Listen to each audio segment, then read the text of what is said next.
SecurityCon 1985 here, just doing a little drive, and thought I'd maybe do a vlog for a few minutes. Just hopefully the camera isn't shaking too bad. The thing I got it holder is not the best,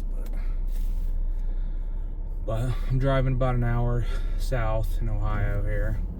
Gonna pick up my son, but I just stop and drive and talk. School's getting out, so this is always a horrible time to drive because all these dang school buses. And then a lot of people around here don't know how to drive to begin with. It's pretty horrible. You know, like if you drive in New York, people cut you off because they're assholes. Here in Ohio, they cut you off because they're stupid. So you run into that. But other than that, the rural areas aren't too bad. You get down in the city and it's like the apocalypse, like Cincinnati where I work and stuff. It's just insane. Like, I don't know how anybody would want to live in a city. It just blows my mind. Like, just seeing all kinds of craziness down there. And just, you know, people dressed up as, you know, I see there's a guy in Cincinnati dresses up like a ninja, and he runs around with swords on his back, and it's like, okay, you know, it's like, I guess if you're a samurai, you're a samurai, and you gotta, you know, live the life wherever you are, but you kind of look retarded at the same time, in my opinion, but it happens.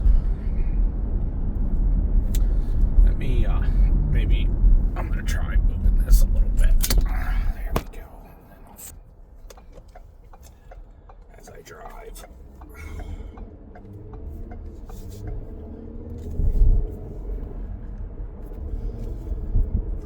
But, you know, working in law enforcement in the city is just crazy. Like, we don't deal with state crimes or anything, but you see them all the time being next to major bus stops, and just the amount of, you know, assaults, robberies, you know, it's really, if you go downtown like Cincinnati, Columbus, Dayton, Cleveland, Toledo, wherever, even out of state, you really have to be vigilant. You can't be walking and talking on your cell phone, things like that. It's just, people just walk up and drill you, and you won't even know what happened. Next thing you're on the ground, they're stomping you and taking your stuff.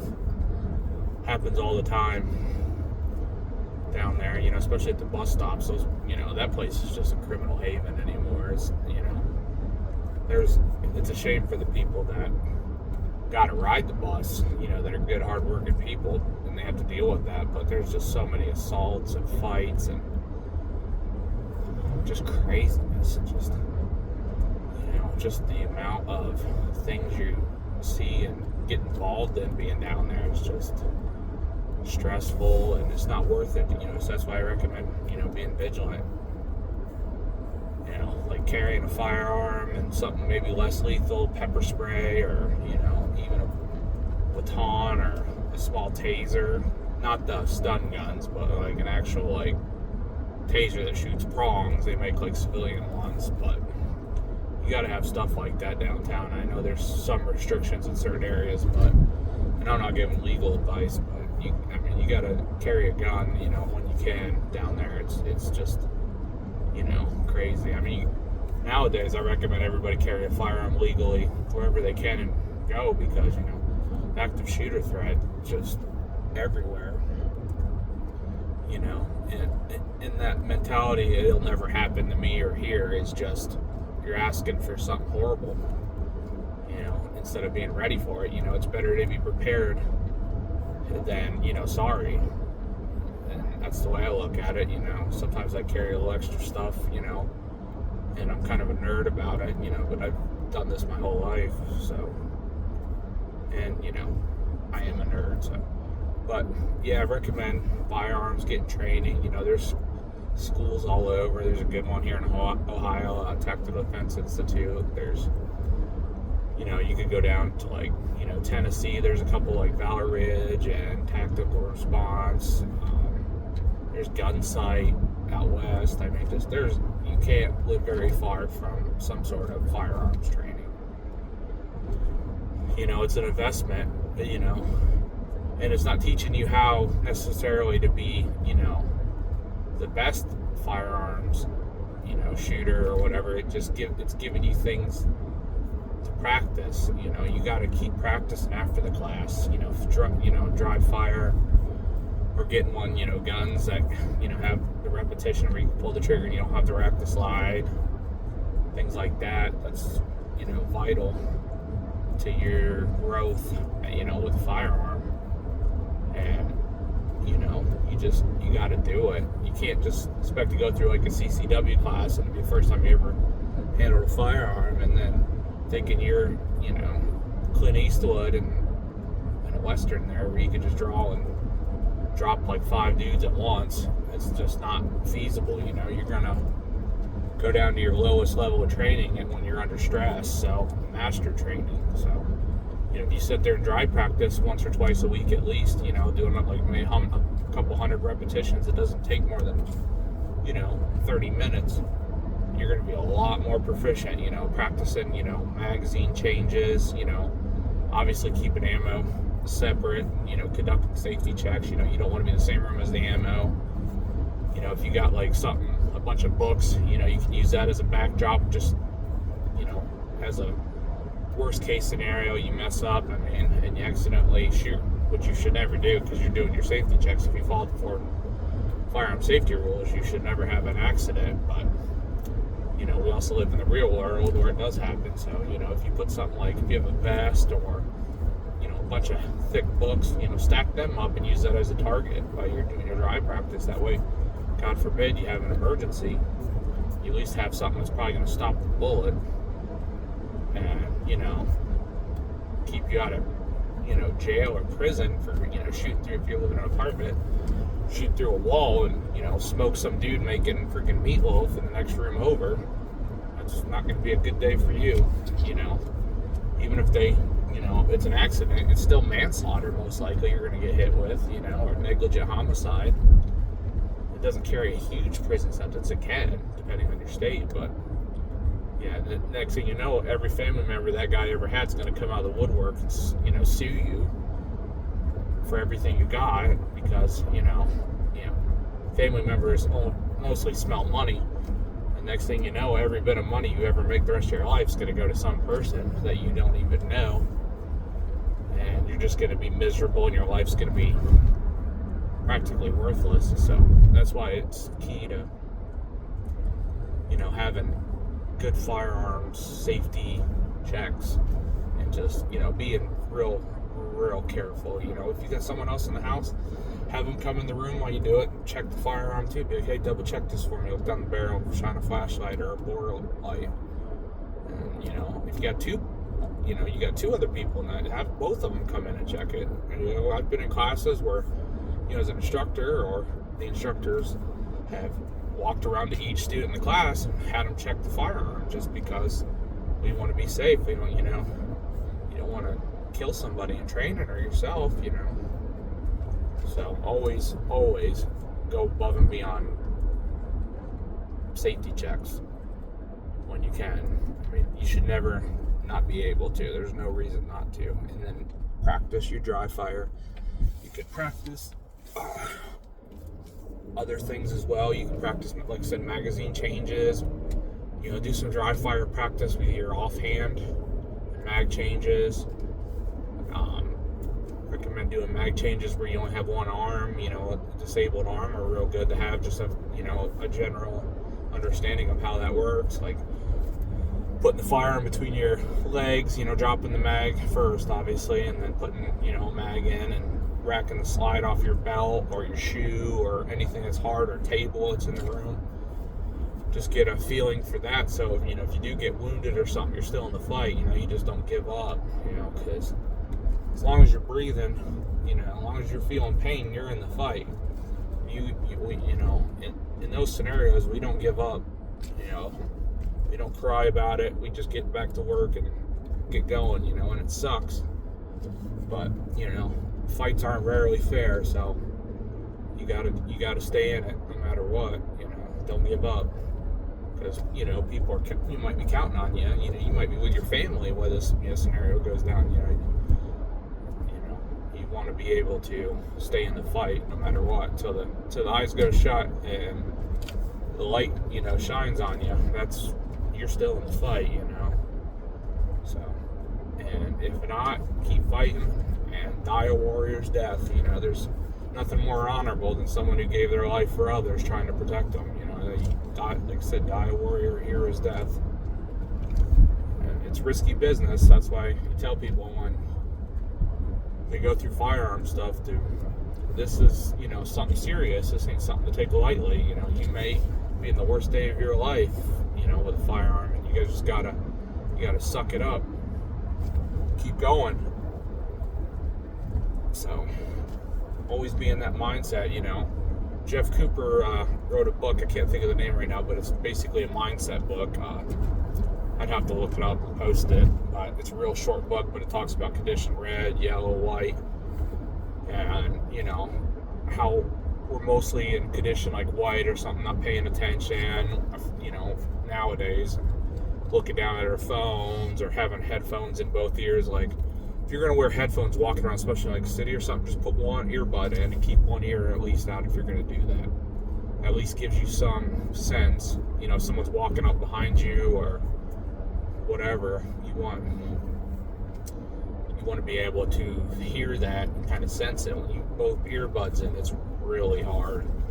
And you don't want to be looking down at your phone, especially like in a populated area, because like I said, just split second, we see it all the time, especially at the bus stop. Some dude, will catch it on camera, be standing there like on his phone waiting for the bus. Dude just walks up and rocks him.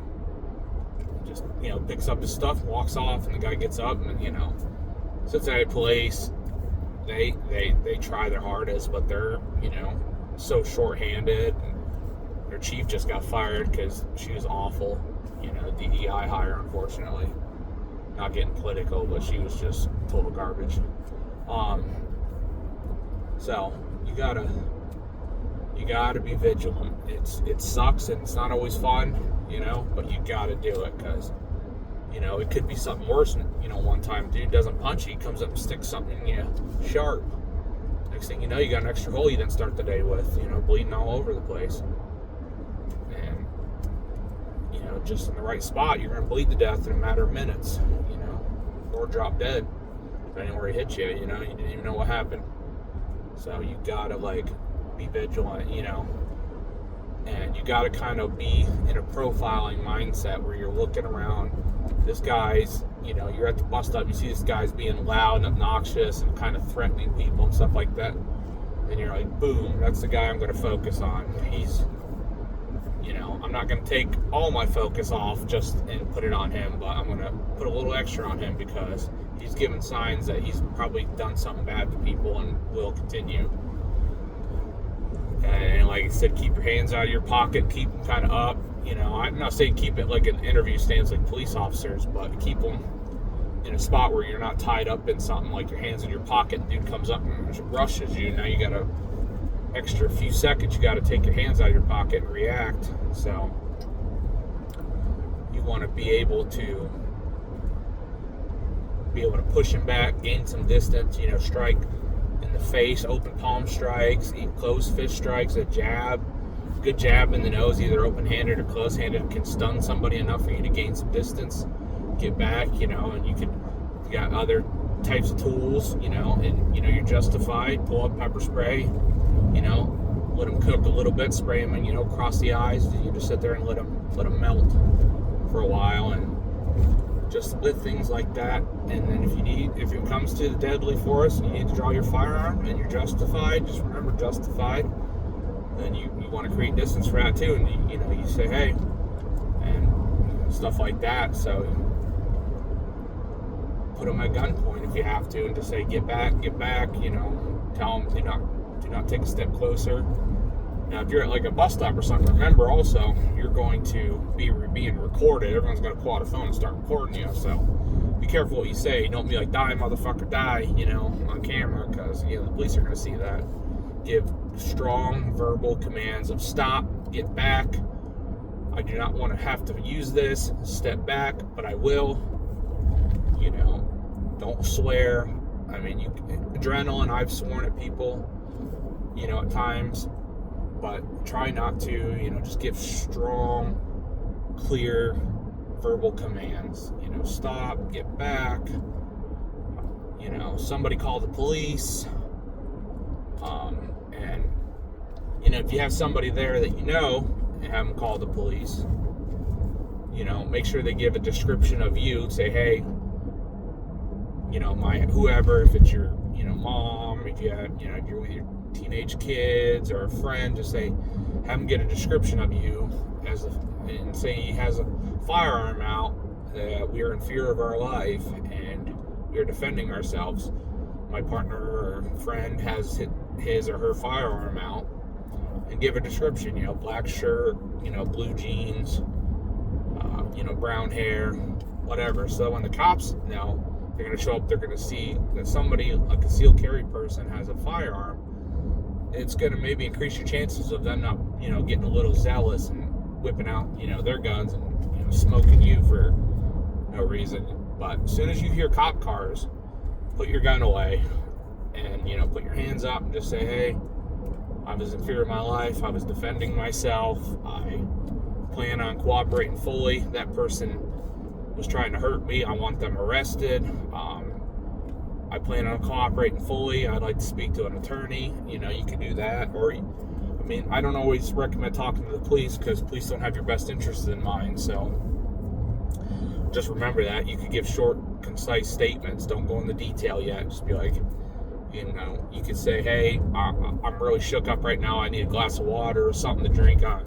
And that, kind of by saying that, the cops are going to kind of maybe look at you differently as a victim more so than, because you're shooken up, you need water, so they're going to be less likely to pounce on you, talking about, pouncing on you about going after you as a aggressor, or, somebody has a gun out, and they put you in cuffs. It might help you in that situation. So, and then, like I said, get self-defense insurance. I recommend, I have CCW Safe, which is great. There's attorneys on retainer. There's a couple, others. There's USCCA, but I used to have them. I've heard some horror stories about them defending people and not defending justified people, and people going to prison having USCCA. So I dropped them with the CCW Safe. You get great coverage, and mine's only $60 a month, and it's money well spent. If I ever have to use force, that I'm going to have an attorney, a reputable attorney, that's going to come in with trial experience and probably self-defense insurance, self-defense experience, sorry. And that you want heavy hitters as an attorney coming in, having money to get expert witnesses that in that field, like, Masad Ayub, he's a great instructor, and he's one of the best legal experts when it comes to self-defense. If you can get that guy to come in and testify on your behalf, you're going to probably walk. Good chance, unless you really did something wrong. But, you got to think that way, so I recommend it. It's like I said, it's money well spent. I know $60 to a lot of people is a lot. It's a lot to me, but, having $1 million worth of coverage, just for legal defense, and then another $1 million or $2 million, I can't remember, for if I get sued afterwards, is phenomenal, because you don't want a public pretender trying to represent you in a murder case or a self-defense case, because that guy's got probably 30 other cases going on at the same time, and he's overworked, and he's making $40,000 a year, and you're just not going to get good. They'll try their hardest, but it's not going to be what you expect. It's going to be, you're probably going to be in a world of hurt. A prosecutor will tear those people, apart. Most of those guys don't have real trial experience, because they try to negotiate something down, and they're just not prepared for trial because they're just so overwhelmed and underpaid, and they don't have the money. You don't have any money for witnesses, expert witnesses or anything really. So don't rely on the state to defend you. So legal insurance, I recommend it. It's just one of those things. If you're going to carry a firearm, you really need to really have. So, and there's other things you can do. For self-defense, you can go you can go and get, like, you know, Krav Maga, Judo are good ones. Brazilian Jiu-Jitsu are awesome. You know, there's Brazilian gyms everywhere now. I took a class with, it was like a dealing with unknown contacts with, can't think of the name right now. I'll do it in part 2 here of the video. I'll make sure I look it up. I got videos of it and everything. Great class. So I'll talk more about that in another vlog video, but I'm gonna cut this video. I don't want to run it too long, because I'll do a part 2 here in a little bit, talk about a few different things as well. So I hope people like this video. I just really hope you like, subscribe. I have a lot coming down, you know. I like vlogging, just talking and stuff like that. So give me a follow, like, share this video. It really helps me. You know, SecurityCon 1985 out.